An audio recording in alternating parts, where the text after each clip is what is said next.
عليكم ورحمة الله وبركاته.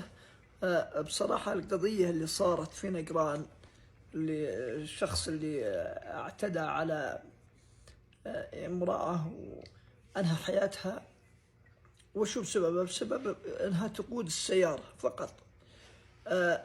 ويجي واحد ثاني ويحرض يقول هذا مصير اللي تقود السيارة. أتمنى من الدولة أن تقضي على العينات هذه، تقضي على العينات هذه، واللي يحرض في المواقع واللي يجيب تعليقات واللي كلهم مؤيدين لفعلة هذا الشخص اللي أحرم إنسانة من حياتها ويتم أولادها وجاب الرعب في بين الأسرة.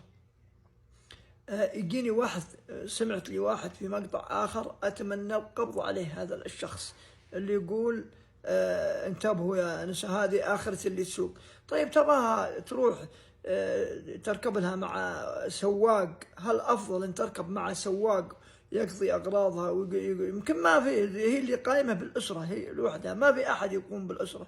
هذه المرأة عبارة عن رجل تقوم بالأسرة، تسوق تقود السيارة عادي.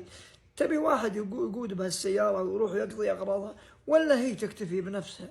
وانت أتمنى أن الدولة تلتفت لهؤلاء. الدولة أعطت النساء رخصة القيادة، تسوق سيارة عادي. أنت إذا ما أعطيت المرأة تقود السيارة، هذا شيء راجع لك. الدولة ما قالت لك، أرغمتك أرغام أن تقود، لكن ما جابت النظام إلا تحميه. وأتمنى من الجميع أن يحكم عقله، يحكم مزاجه ومظهره ومنظره وكلامه اللي يقوله في المواقع.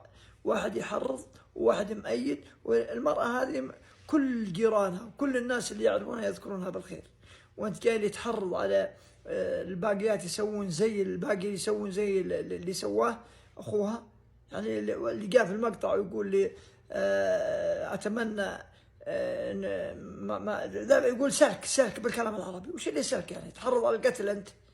أسأل الله أن يهديك، ونسأل الله من الدولة أن يسلطها عليك تجازيك وتعاقبك وتكف التحريض. أنت محرض، إنسان محرض، مشجع للبلاء ومشجع لخلال الأمن.